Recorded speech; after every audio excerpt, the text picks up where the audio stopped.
Alright guys, what's going on? I got a little review program video here for you. This is a review of a program called HD Video Converter Pro. This is by WonderFox Incorporated.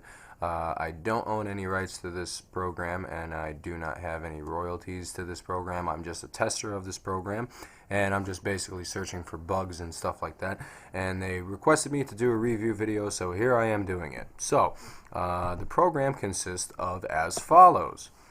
First and foremost, I will have a link in the description below which will direct you right to their page, as well as a personal link that I put there for my files if you just wish to grab the executable real quick and go from there and try it out. But other than that, let's get into how this program works and understanding your toolbars. So first things first, you come up to this main page here.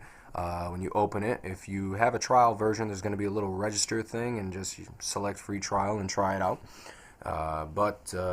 You'll come to this screen here, and what you can do is you can just drag and drop your media source here, but you can also select manually. So for an example, you have add files right here, so you can select add files and it's going to bring up your browser screen here, or you can simply click this down bar and add videos or add audios. Now you can add audio and convert it to certain types of video or certain types of file, I should say, and I'll get to that in a minute.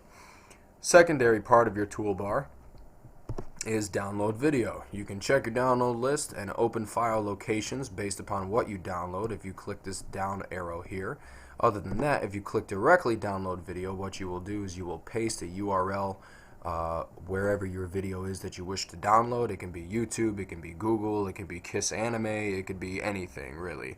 And all you do is click analyze. It's going to analyze it and then select your path to wherever you wish to save the file. Pretty straightforward and simple. And then last but not least, there's the upload tab, which when you click on that, you'll come to this screen. Your host name or IP address is basically you're going to punch in your IP or your USSID, whatever it may be. Chances are it's going to be the same thing that you're connected to. For an example, I'm connected to my Wi-Fi, so it's going to be the same IP as my Wi-Fi. Port 21, that is the generic port. Just leave it as that. You'll be good to go. And then punch in your username and password for whatever you're going to upload to. It could be YouTube, Dailymotion, Google, and I'm not sure of anything else except for Twitch. Twitch, it will work with Twitch as well. Basically, it's the FTP information to verify your account is what you're going to be opening and confirming. Once it does that, you can select the files over here to upload specifically to wherever you need to upload them to. And that's pretty much it. So, I'm just going to exit that out. Now, discovering your output format. Well, it's just that simple. Once you have done one of these three options, you come over here and select your output format. Now, you can select generic video. Boom, which is all these file sources right here. What you can also do is select 4K HD, and you have your 4K HD MP4s, your HEVC, HD MP4, etc., etc., etc., because there is HD versions of these files as well as generic versions of these files, as you can see here. Clicking for the web, you will see that you can load up standard HTML5 video codec, YouTube codec, Facebook codec, Yahoo, MySpace, etc., etc., etc. And you will see what they are labeled as. This is an MP4, this is an MP4. You have a WebM, OGV, which the only operating system that OGV can read on after you convert it is a Linux. So if you don't have Linux, I wouldn't recommend doing that.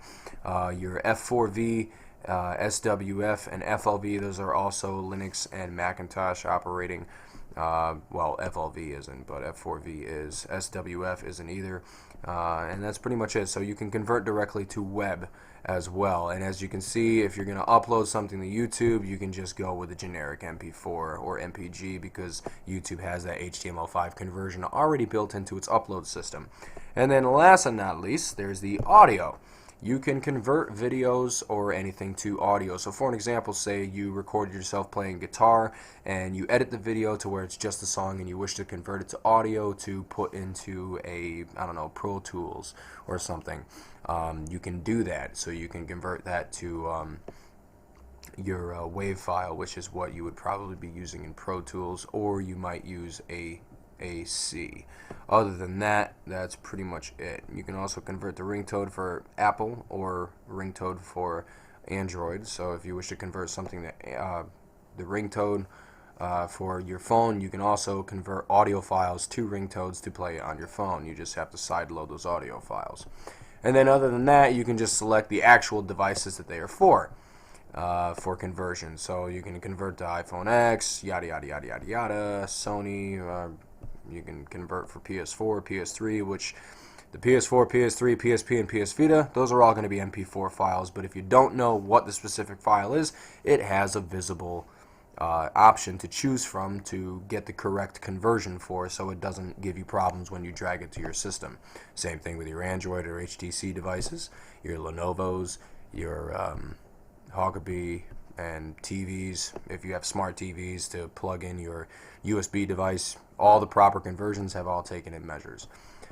And that's pretty much it. So then the only thing to do is once you add files and come to your main screen here, and you just hit run, and it will take the output and output it to your specific folder on which you decide right down here, which your output folder for all your progresses will be right here. So you just have to select this little folder button down here and select which folder you wish to export them to, and that's it, and that will be your generic export. So rate, comment, subscribe.